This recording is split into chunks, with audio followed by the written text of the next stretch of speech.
Alright, we're back on gaming, and let me say this right now. There are no fucks given today, alright? I'm just gonna let this be known, okay? Today will be the last day for on-cam videos for maybe 2 weeks or so, because, for those who don't know, next week I have a 3-day run, okay, for charity. I have to, the first day will be a 5K, the second day will be a 10K, and the third day will be a half marathon. All proceeds go to charity, so I'm flying out for this one, okay? Just to do this. It's a superhero run that is sponsored by Disney and Marvel, okay? Now, the reason I bring this up, and this is all gaming related, I'm going to explain this, okay? I'm going to, feed you along as you know how this is going to go. The reason I put this out is because I put a vote out on Twitter yesterday, giving fans a choice on what I would wear in the first 5K. The 5K, the first day, I'll be running for Save the Children. So I said, since it's a superhero, 5K the first day, I'll let you fans pick on these outfits. These, 3 specific outfits.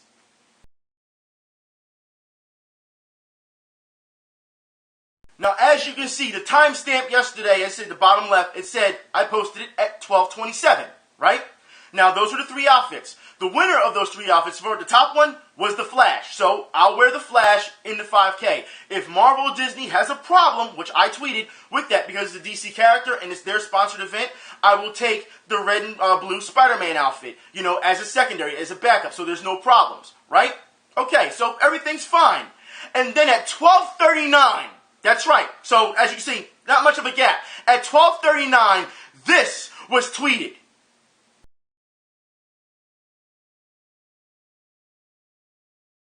Piece of shit, Dan fucking Slott. I see we meet again. It seems that Senpai is going to have to notice you. So let me get this straight. You're going to sit here, and I want to make this very clear, okay? Because your superior Spider-Man outfit, yeah, that was the least voted. So you don't have to worry about that being used. But you want to sit here and tell your fans half-truths, because that's what you're doing right now, okay?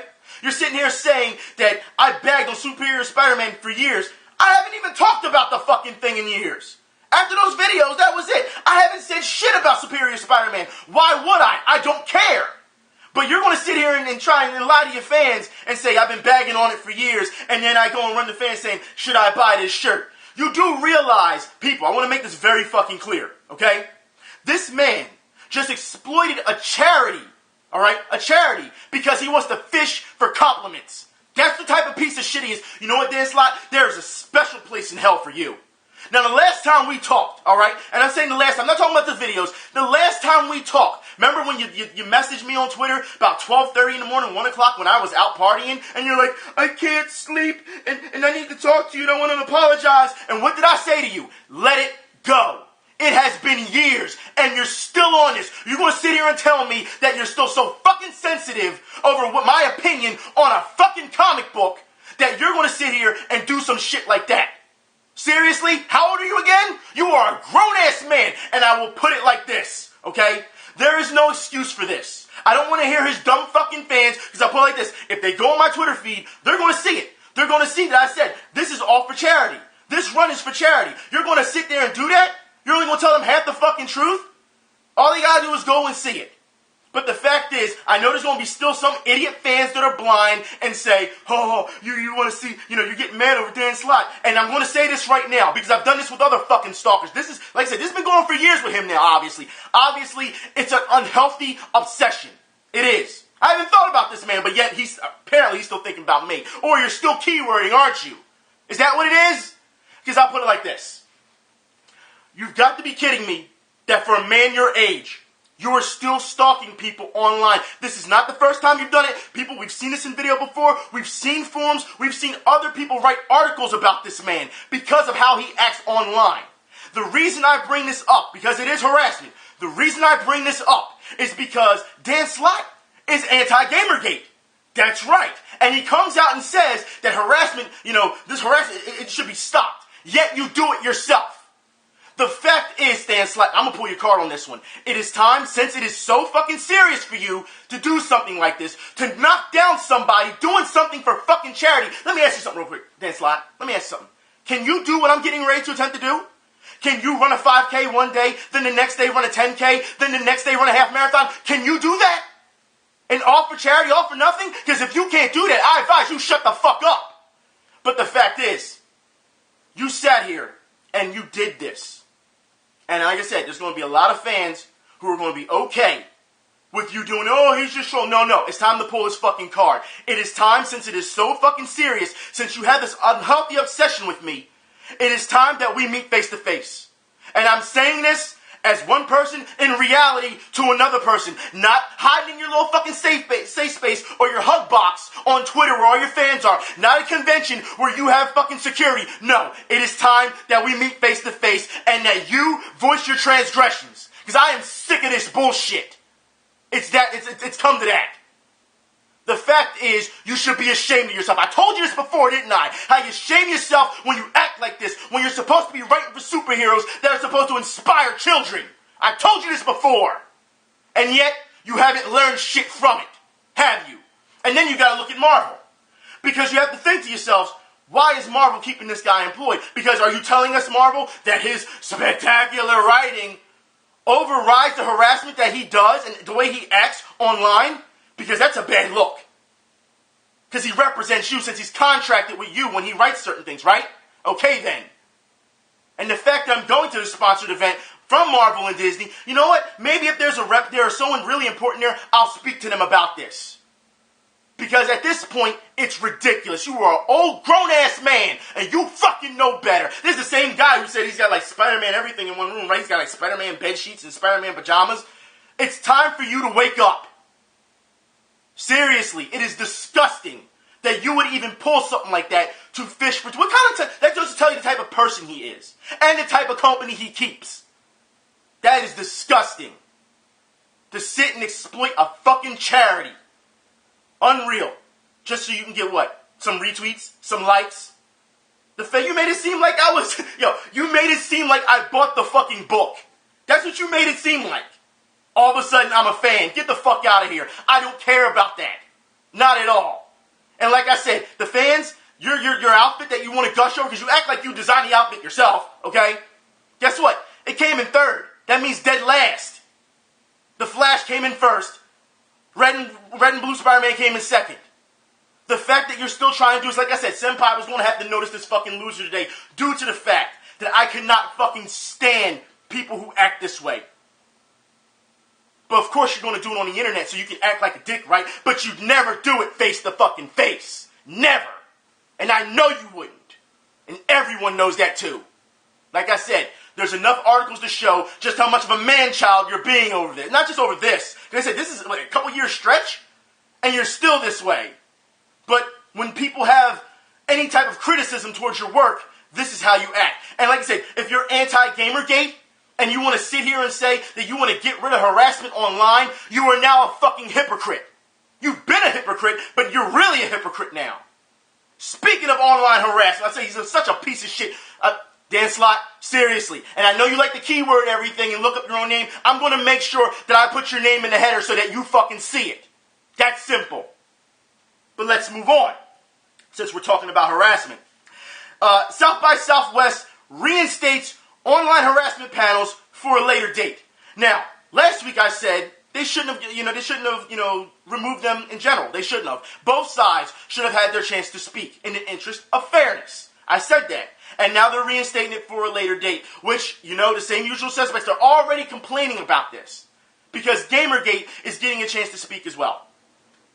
You cannot, I repeat, you cannot have two different sides, alright, not speak. Like, people have to be able to have their opinion. Alright, they have to, when it comes to this issue.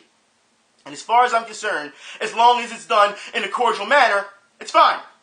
We're not talking to somebody like Dan Slott, who just wants to try and do some bullshit like this and try to be a fucking scumlord. As a matter of fact, I guess you could call him a shitlord, couldn't you?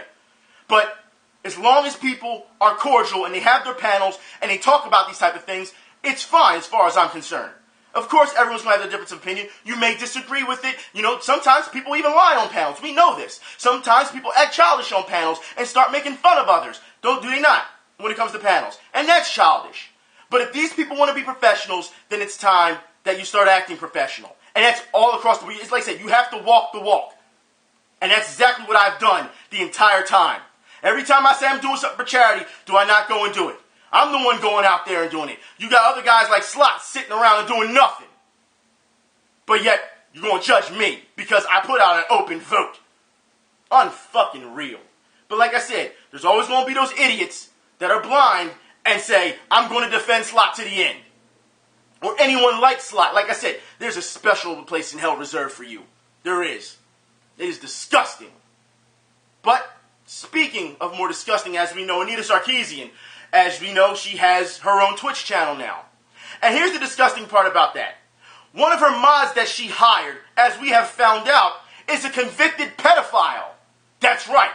So, Miss Sarkeesian, who wants to make games, better for everyone, because that was her excuse when she found, obviously she didn't do any, research, or maybe she didn't care. But the fact is, she was just jumping on, trying to get people who are for her cause, her narrative.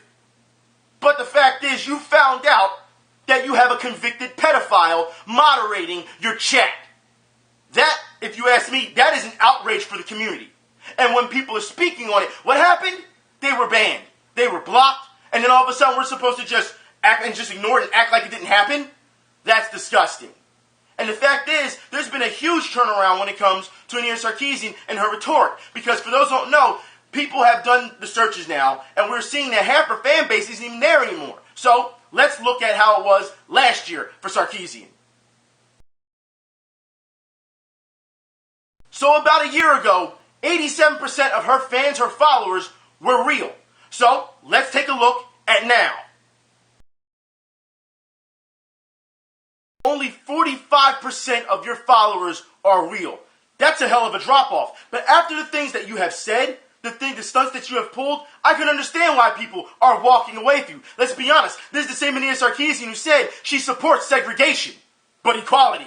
Yeah, you've got to be kidding me. Like I said, look, you go back, you look at the ever-changing narrative with her. First it was, I'm being harassed, I'm a victim. Then it turned to, women in tech are being harassed and they're victims. We saw that, right? Then it was, we just want women to be included. We don't want to censor anybody, right? Then it was, these games are too violent and they should be censored or should be toned down to, to the point where, people can be able, like she said, people like myself should be able to enjoy them. So now you're pulling a Jack Thompson because now you're trying to moderate what's violent, what's too violent, okay? That's what you did. Then you went to the UN and said that you were being oppressed with Zoe Quinn. Look, people who go to the UN, who get a chance to speak at the UN, they're not oppressed. You want to see oppression? Go down to a bad fucking neighborhood. It's just ridiculous that I'm saying this. The ever-changing narrative. And in the UN, you said that the people who do criticize you, they should be banned, they should be censored as well. I thought this wasn't about censorship. This is supposed to be about having more women in gaming, right? But no, the ever-changing narrative. And I can see why people are walking away. But if we're going to talk about violence in video games, let's talk about it then. FGC. That's right. Fighters, players, whatever you want to call yourselves, elite players, whatever. I want to give a shout out to Snake Eyes for this. It was very commendable for him to come out on camera and say that there are elite players who purposely travel to go to other places and try to hold people back so they don't have enough points to get into said tournament. You can kind of go to certain tournaments and prevent certain people from getting in certain tournaments because they wouldn't have enough points to enter or be qualified to enter those tournaments.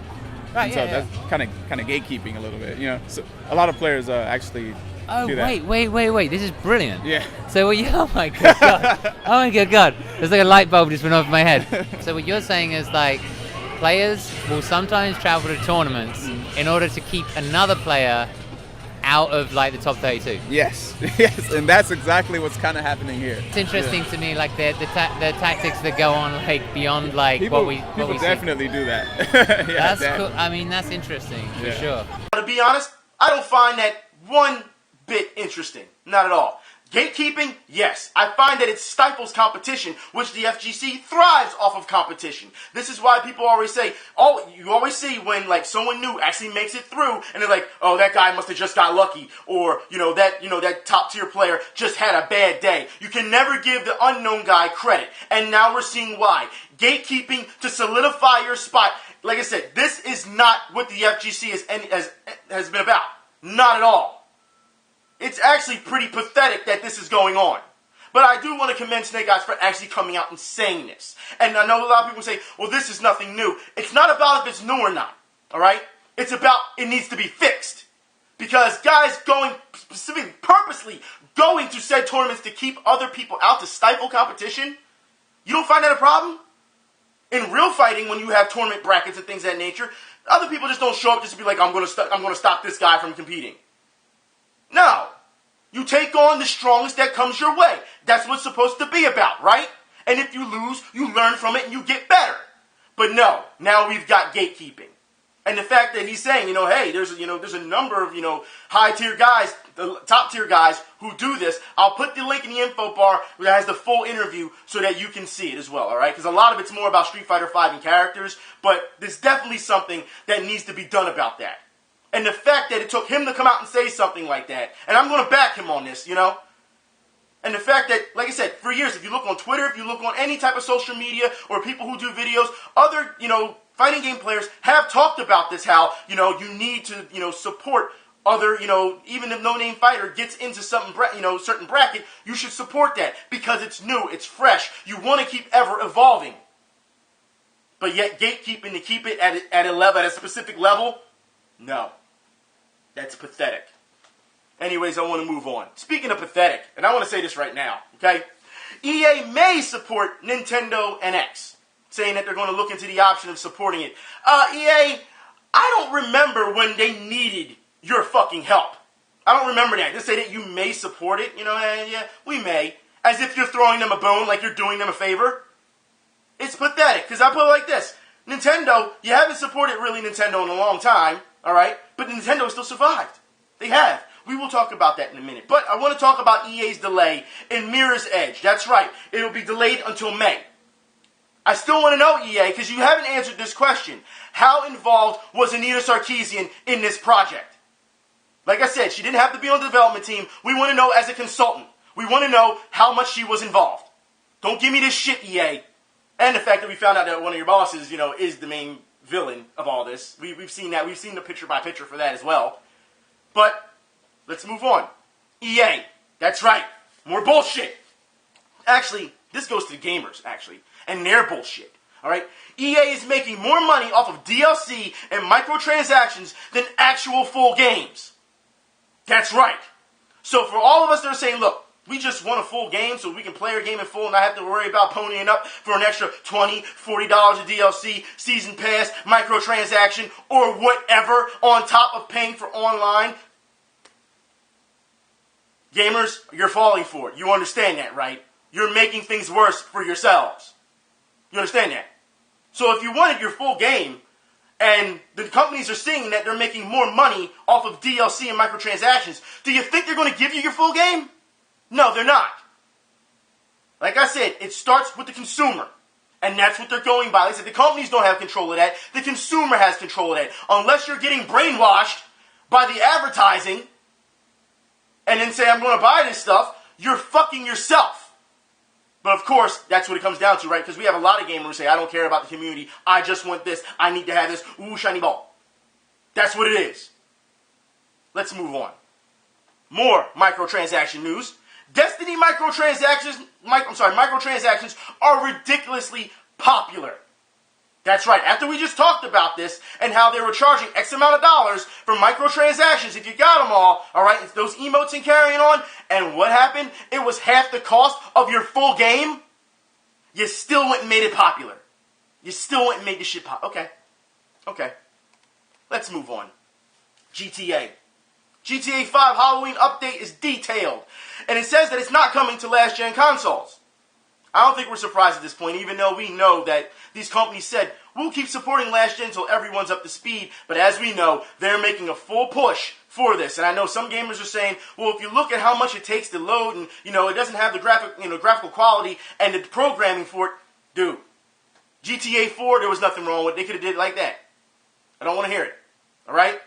They just gave up on the PS3 and the 360. Let's just be honest here. They just gave up on it. They don't care. That's what it is. There's no excuse for it. Anyways, let's move on. Let's talk about Square Enix. And you know what? This is not bad. I find this kind of interesting. Square Enix sells Chocobo and Bahamut flavored burgers at Paris Games Week. That's right. Now, apparently, Chocobo is a chicken burger or whatever, and the Bahamut, I'm sure a lot of people are like, what the hell does a Bahamut taste like? It's supposed to be like an all-beef burger. You know what I mean? Like, I don't know. But I find it really interesting that they would do something like this. I can see it going over well. You know what I mean? In the future, if they keep deciding to do this. I can see it go over well because, I mean, let's be honest here. Final Fantasy fans want pretty much anything Final Fantasy that they can get their hands on. We've seen it for years. All right? And we know that there's Final Fantasy fans that criticize what Square does, you know, and we've seen that for years as well. And then we've seen other people defend, and then we see a divide. Instead of just saying, hey, look, you know, okay, maybe you don't like that, and that's fine. If you don't like it, it's fine, you know, but can we at least agree on this or this? And, you know, come to, like I said, once again, to come to a medium. Or just agree to disagree. But no, as we see, fanboys, man-children, always want to start arguments. Always. All right? Let's keep it going. World of Warcraft. World of Warcraft is bleeding subscriptions. That's right. Now, I've reported this a couple months ago. Like, every couple months, we find out they lose like 100 million here and whatever there. They are now down to 5.5 million users, subscriptions. Now, I'll put it like this, all right? That's still a lot of subscriptions. But if you look at the number they had before that, you're going to say, holy shit, they've lost a ton of subscriptions. They are in trouble. I don't know what's going on with World of Warcraft. I don't know if it's dying out. I don't know if the players are unhappy with what's going on. Or maybe they've just moved on. It's possible. But they better come up with something. I'm telling you, they better come up with something. Anyways, let's move on. ZombiU. Remember ZombiU? Yeah. The servers have mysteriously begun working again.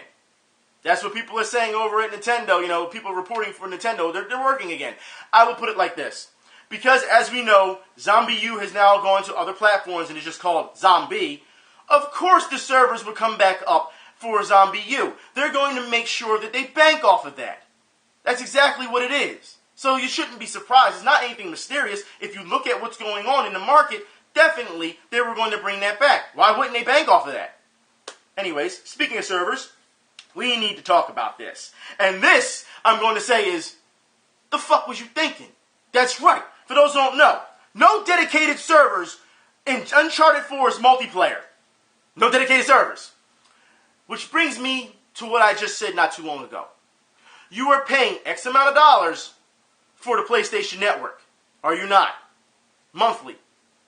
And you're getting peer-to-peer still when it comes to this game.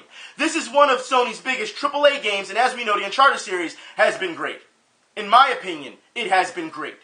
And for you to not give players, in multiplayer mode, because we already know there's story DLC coming, there's going to be microtransactions in multiplayer mode, but you can't give them dedicated servers? Seriously? Is this where we're going? I thought this was next gen. This is the big gen. Aren't we supposed to have these things solidified by now? Isn't this supposed to be a standard? I'm just wondering. Let's move on. Bandai Namco, because once again, what the fuck were you thinking? I say this because Bandai Namco says you aren't a true fan if you don't buy Naruto Ultimate Storm 4 Season Pass. That's right. So let's get into this real quick, okay? I'm going to show you the picture soon, but let's get into this. The first DLC pack, there'll be first scenario, will have 3 hours full scenario, okay? You will have one costume, 4x combination secret technique, 1x, item set, 10x ninja info cards, 10x matching voice, 10x costumes from previous games, okay? DLC pack 2, 1x scenario, 3 hours, okay? 1x costume, 3x combination secret technique, 1x item set, 10x ninja info cards, 10x matching voice, 10x costume from previous games. Sounds the same. Again, DLC pack 3, okay? 4x playable characters, okay?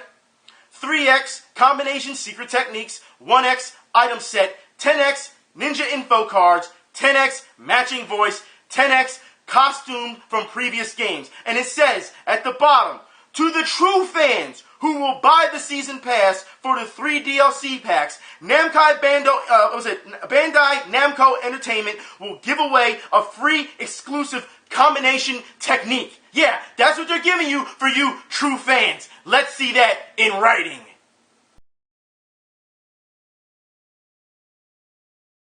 So you're saying that because people decide, maybe they decide, they don't want to support that because their hard-earned dollars that they worked for all right, can go to something else, that they're not a true fan? Are you really going to pull that card against your fan base? That is absolutely ridiculous. You should be ashamed of yourself for even saying that. That is just an insult, complete insult. Just because you can buy the full game. Let's just say you buy DLC packs 1 and 2. But if you didn't buy that third one, then you're not a true fan. Do you see what's going on here? The peer pressure that these companies are putting on you, and you know there's going to be people who will buy it. You know that. But this is what I mean about dividing people, dividing a community. And they know what they're doing. It's sickening to see. It just is. Anybody falling for this bullshit, you know what? You should be ashamed of yourselves too. You should. But the company should know better to do something like that. The link will be in the info bar for all of it, okay? Also, let's move on. The Wii U, like I just said about EA. Wii U sells 1.19 million in the past 6 months because Super Mario Maker revitalized the platform. That's right. That means first party. It means EA, they didn't need you. Okay? It seems like since the Wii U has come out, as we saw, third parties, a lot of them walked away. We saw media bagging on it. We saw so-called, critics, or I should say analysts, bagging on Nintendo. And yet Nintendo is still here. Are they not? Now the same people who bagged on them are saying, the NX is looking pretty good. We'll have to see more on it. We can't wait. It's amazing. It's almost like fucking wrestling. 1 minute you hate someone, the next minute you fucking love them. I don't get it. Can you not stick to any type of morals whatsoever? If a company says something, towards your company like that, of course that company is going to act professional and say, we're just going to shrug it off.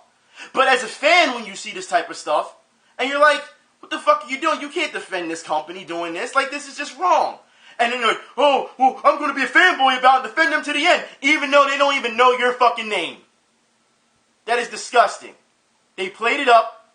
You got baited. That's what it is. Let's be honest here. But it's just sad to see. So also, in more news, SNK Playmore withdraws from Pachinko slot business. Which, guess what? You should have. Because when you started showing what you were doing with King of Fighters, and we tried to give you the benefit of the doubt before, when you were bought out, pretty much, and we said, okay, maybe they're going to do something great here. And then we saw that you're going to come out with Pachinko machines. We're like, wait a minute, like, this is not the way to go about it. People were already saying it before the announcement. And then you showed King of Fighters, the 3D King of Fighters, and a lot of fans were very upset. Very upset. And we'll see what happens in the long run with the new game. But a lot of people are still upset. But you're making the right decision by getting out of Pachinko slot business and focus on actual video games. Because you have a number of franchises, all right? A number of flagships. You do. Let's be honest here. You do. That you can really flesh out and bring back to the fan base. Let's move on. Konami. Yeah, Konami. Konami is discussing plans for a new Metal Gear Solid. That's right, already.